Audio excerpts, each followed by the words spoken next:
मतलब वो कहते हैं ना कि इनके वजूद पे भी खतरा आया है, तो ये सब एक इकट्ठा होने की कोशिश करेंगे।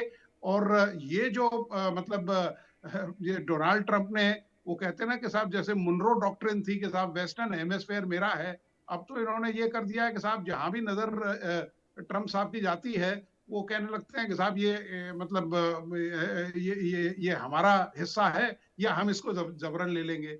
तो इससे काफी देश मतलब नेटो में भी कई कंट्रीज ऐसी हैं जो अमेरिका के खिलाफ हैं। आप देखिए ग्रीनलैंड को लेके जब उन्होंने ऐसे वक्तव्य दिए हैं, तो उसमें कई देश ऐसे हैं जो प्रखर रूप से अमेरिका की मजम्मत कर रहे हैं। तो इन सब चीजों को देखते हुए अमेरिका भी थोड़ा सा बैकफुट पे है, वो ये नहीं चाहता, क्योंकि आज अगर अमेरिका अटैक करता है तो जैसे एवीएम साहब ने बताया था, संजीव श्रीवास्तव साहब ने ही बताया था कि कोई भी अमेरिकन बेस बिल्कुल सेफ नहीं रहेगा, वो वल्नरेबल होगा। और मिसाइल सिस्टम जो है ईरान का, वो बहुत ही सटीक और काफी कारगर है।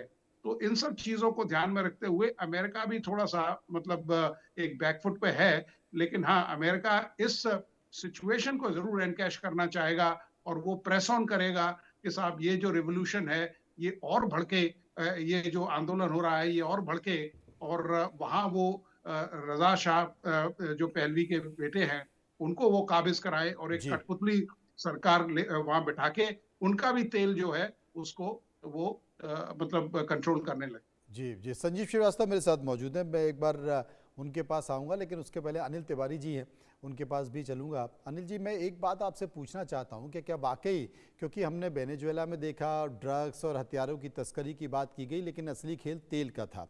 और इराक को लेकर भी यही बात की जा रही है, रूस से कोई तेल ना खरीदे, उसे लेकर अमेरिका किस तरीके से दादागिरी कर रहा है। अब क्यूबा की बात भी की जा रही है, जहाँ जहाँ तेल की स्थिति है। मैक्सिको को धमकी देने की कोशिश की गई है, क्योंकि वो चांदी का सबसे बड़ा दूसरा बड़ा उत्पादक देश है, और वहाँ से चांदी सीधी चाइना जा रही है, और चाइना चांदी में खेल कर रहा है। डॉलर और चांदी के बीच जो रस्साकसी चल रही है, उसमें भी एक अजीब सी स्थिति है। तो जो इन तरह की जो चीज़ें देखी जा रही हैं, उनके मद्देनज़र ऐसा नहीं लगता कि एक बहुत बड़ा, पुराने ज़माने में जो जागीरदार होते थे, जो किसानों पर लगान लगा देते थे, उनसे मजदूरी कराते थे, जितना शोषण चाहते थे, जिस किसी की ज़मीन हड़प लेते थे, कुछ उस तरीके से बिहेव नहीं कर रहा है अमेरिका। किसी को तो आगे आना पड़ेगा, कोई तो रोकेगा, क्योंकि इसके कारण पूरे विश्व की स्थिति एक अस्थिरता के तौर पर देखी जा रही है। ये बात बिल्कुल सही है। मैं आपसे पहले ये बोलना चाहूंगा जी कि ईरान से अमेरिका की पहले दुश्मनी नहीं थी। वो कभी अटैक करने की बात, ये सब बातें नहीं करता था। कब से शुरू हुआ है? जब से ईरान ने अपना न्यूक्लियर अपना प्रोग्राम को शुरू किया है, और जब आगे बढ़ता गया, एनरिचमेंट धीरे धीरे करता रहा, उसके बाद से अमेरिका की चिंता बढ़ गई। उसका डर क्या है? अमेरिका का डर क्या है? अमेरिका सारे जितने मिडिल ईस्ट के कंट्रीज हैं उनके अंदर उसके बेसिस हैं। और ईरान, एक तो तेल उसके पास बहुत है। तेल का मतलब पैसा होता है, पावर होती है। जब भी अगर तेल बेच लेगा तो उसका पावर बढ़ जाएगी, उसके पैसे बढ़ जाएंगे। ही कैन बाय, वो आर्मामेंट खरीद सकता है, जहाज खरीद सकता है, सब कुछ खरीद सकता है। तो प्रॉब्लम है कहाँ? प्रॉब्लम यह है कि अगर ईरान न्यूक्लियर पावर बन गया तो यूएसए का जितना वहां पे होल्ड है, जितना कंट्रोल है, वो रह नहीं जाएगा। और जब से ईरान ने अपना न्यूक्लियर फैसिलिटी शुरू की है, उसको इन्रिचमेंट शुरू की है, न्यूक्लियर पावर बनने की कोशिश शुरू की है, अमेरिका इस ताक में रहा है। और उसका उसका साथी जो इजराइल है, वाजिब बात है, उसका बहुत खास दोस्त है, तो इजराइल को भी खतरा है। तो इस खतरे से बचने के लिए वो हमेशा ईरान को दबाने की कोशिश करता रहा है। तो ये जब तक, और ये चाह क्यों रहे हैं? क्योंकि जो कट्टरवादी, जो उनकी जो रिजीम है, वो इनकी सुनेंगे नहीं। सुनेगा कौन? सुनेगा कौन? कोई डेमोक्रेसी वाला, कोई राजा आ गया, कोई ऐसा इंसान आ गया, रूलर आ गया जो इनकी बात सुने, वो अपना न्यूक्लियर को बंद कर देगा। वो जब तक वो नहीं आ जाएगा, यूएसए को डर लगा रहेगा, पूरे इस एरिया में डर लगा रहेगा। यूएसए को तेल से उतना फर्क नहीं पड़ता है, उसके पास खुद का इतना तेल है। तो ईरान के तेल से उसको डायरेक्टली नहीं फर्क पड़ता है। और जहां तक ईरान का वो है कि उसके जो सारा ऑयल जो आता है स्टेट ऑफ हॉर्मुज से जाता है, 20%, दुनिया का 20% ऑयल और 25% गैस वहां से जाता है। और उसको कंट्रोल कौन कर रहा है? उसको कंट्रोल कर रहा है ईरान। अगर आज लड़ाई हो जाती है और यूएसए उनको अटैक कर देता है, एरियल अटैक करेगा, अभी ट्रूप्स को ग्राउंड पे नहीं डालेगा। 2-3 दिन पहले आपसे डिस्कशन हो रहा था तो मैंने कहा था कि अभी ट्रूप्स नहीं डालेगा वो। एक तो टेरेन उसका ऐसा है, एंड वो क्यों लॉसेस लेगा।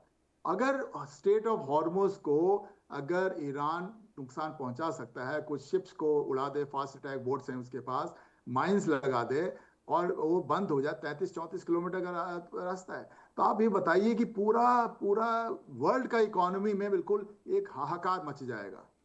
मार्केट्स गिर जाएंगे, ऑयल के प्राइसेस बढ़ जाएंगे। जी गेन किसका होगा? गेन आप अगर देखेंगे, अगर न्यूट्रल उससे देखते हैं, यूएसए का कोई गेन नहीं हो रहा है, क्योंकि यूएसए की मार्केट भी डाउन होगी, यूएसए के शेयर मार्केट डाउन होंगे, सब कुछ डाउन होगा, प्राइसेस ऑयल के बढ़ जाएंगे। ईरान को भी गेन नहीं हो रहा है, बिकॉज अगर ईरान ऑयल जो भी चाइना को देता है, काफी चाइना को देता है, इंडिया को देता है, कुछ और कंट्रीज को देता है, उससे जो पैसे आते हैं उससे अपनी कंट्री को चला रहा है वो। अदरवाइज सैंक्शन इतने ज्यादा हैं, तो गेन इसमें किसी का नहीं हो रहा। यहाँ पे सिर्फ एक ईगो हासिल आ गया है, और यूएसए चाहता है कि इसके न्यूक्लियर, जिस दिन ईरान बोल दे, चाहे उसका कट्टरवादी रूलर ही है, बोल दे कि ये लीजिए मैंने अपने न्यूक्लियर फैसिलिटीज को खत्म कर दिया, अब मैं किसी टेररिज्म में साथ नहीं दूंगा, यूएसए उसका दोस्त तो नहीं लेकिन उसको, उसके ऊपर अपनी नजर जो गड़ाए रखा हुआ है वो हटा देगा। तो जो लुबे लुबा जो कहते हैं, बात क्या है, उसके न्यूक्लियर फैसिलिटीज की बात है, वो नहीं चाहता। अब आपको मैंने 2-3 दिन पहले हमारी जब बात हो रही थी, हमने कहा नॉर्थ कोरिया को कोई नहीं को परेशान करता है, क्योंकि उसका न्यूक्लियर फैसिलिटीज है, उसका न्यूक्लियर आर्सेनल है, उसके बाद तो कोई उसको अटैक करने नहीं जाएगा, क्योंकि उससे डर है, उससे डर है। संजीव जी तो मेरे साथ मौजूद है। इसमें संजीव जी, ईगो का हर है, देश सारा की कुछ अपनी ईगो का अलग अलग परिस्थितियां होती हैं। यहाँ पर जो ईरान की सबसे बड़ी नेगेटिविटी है वहाँ का कट्टरवाद, कट्टरपंथ, और जो कि वहाँ के युवा इसे बर्दाश्त नहीं कर पा रहे हैं, महिला इसे बर्दाश्त नहीं कर पा रही हैं। यही सवाल है कि वो सड़कों पर निकल आए, और वो आंदोलन ठीक ऐसा ही हमने नेपाल में देखा, ऐसा ही आंदोलन हम बांग्लादेश में देख रहे हैं। सेंट मार्टिन चाहिए था लेकिन बात कहीं और से निकल गई। नेपाल में भी कुछ ऐसा ही हुआ। हर देश की ऐसी परिस्थिति है कि कोई भी ऐसा व्यक्ति दूर बैठकर उस देश के तमाम इन मुद्दों से, वहाँ की भावनाओं को, चाहे वो जेंजी हो, महिलाएं हो या आर्थिक स्थिति, उनसे खेल सकता है। ये आने वाले समय में कितना खतरनाक। और इसके साथ साथ स्टारलिंक की बात भी करूंगा कि भले ही ईरान ने अपने देश में इंटरनेट पर प्रतिबंध लगा दिया हो, लेकिन स्टारलिंक आया, उसने वहाँ के सारे लोगों को इंटरनेट दे दिया, और वो जो तमाम जो नरसंहार की तस्वीरें थी, 12,000 लोगों के उनके शव थे, वो दौड़ने लगे, पूरी दुनिया में चले गए, और उससे और चीज़ें बाहर निकल गईं। तो ये जो तमाम सारी चीज़ें हैं, ये आने वाले समय में किसी भी देश के लिए कितनी खतरनाक हो सकती। देखिए मनोज जी, आपने बहुत ही महत्वपूर्ण प्रश्न ये पूछा है, लेकिन मैं ईरान के संदर्भ में ये अवश्य कहना चाहता हूं कि ईरान की ये जो इस्लामिक रिजीम, जो कि 1979 से लगातार बनी हुई है, इसने अपने राष्ट्र की जनता के साथ अच्छा व्यवहार नहीं किया है, इसमें कोई दो राय नहीं है। और हमने पहले भी देखा था कि चाहे वो महिलाएं हों, चाहे वो लोकतंत्र के समर्थक हों, सभी को इस इस्लामिक रिजीम के द्वारा ब्रूटली क्रश किया गया। पहले भी ऐसे बड़े आंदोलन वहां पर हुए हैं, सड़कों पर लोग पहले भी उतरे हैं, और उनको जाहिर है कि इस इस्लामिक रिजीम ने क्रैक डाउन के ऊपर मैसिव तरीके का किया।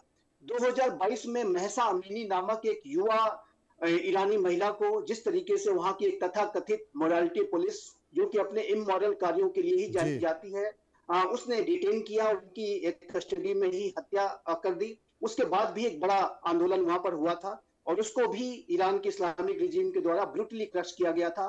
लोगों को पब्लिकली हैंग किया गया था, गोलियों से लोगों को भूना गया था, अनेकों लोगों को जेलों में प्रताड़नाएं दी गई थी। तो ये सब ईरान की इस्लामिक रिजीम ने पहले भी किया है, और शक्ति के माध्यम से लोगों की आवाजों को दबाने का जो काम है वो ईरान ने किया है, ईरान के इस्लामिक रिजीम ने किया है। लेकिन वर्तमान समय में मनोज जी स्थिति थोड़ी अलग है।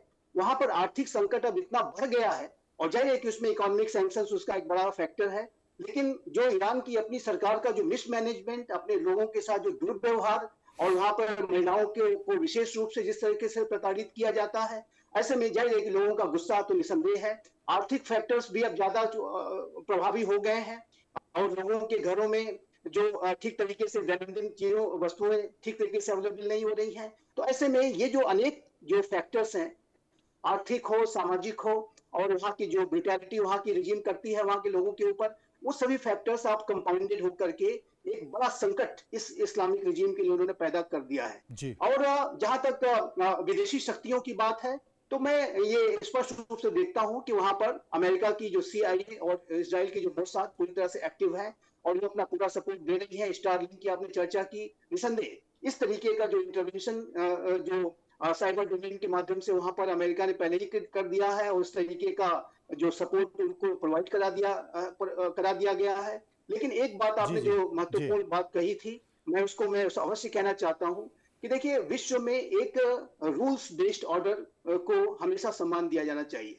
जी। जहाँ पर ऐसी रिजीम्स जहाँ जिसको कि बदलने की आवश्यकता है, उसके बिना अंतर्राष्ट्रीय समुदाय में शांति, सुरक्षा, स्थिरता नहीं हो सकती। नहीं हो वहाँ पर सकती, ये बात ज़रूर सही, इस आप तरीके सही कह के रहे हैं। समय कम है। विनोद दत्ता साहब मेरे साथ मौजूद हैं। संक्षेप में विनोद दत्ता साहब, बेड़ा आगे बढ़ रहा है ईरान की तरफ, ईरान झुकने को तैयार नहीं है। इस बीच क्या होगा? जैसे कहा जा रहा है कि जमीनी युद्ध नहीं होगा, एयर स्ट्राइक हो सकती है या नहीं भी हो सकती है, आपको क्या लगता है? देखिए, ज़मीनी युद्ध के कारण तो बन नहीं रहे हैं और क्योंकि जो रण कौशल है उसकी पूरी वो कहते हैं दिशा और दशा दोनों चीज़ बदल चुकी हैं। हम्म। आपने देखा होगा रूसो-यूक्रेन वॉर में भी जो बियॉन्ड विजुअल रेंज वेपन है या एयर डिलीवरी सिस्टम है या लॉन्ग रेंज एंगेजमेंट वेपन्स हैं, उनका इस्तेमाल किया जा रहा है।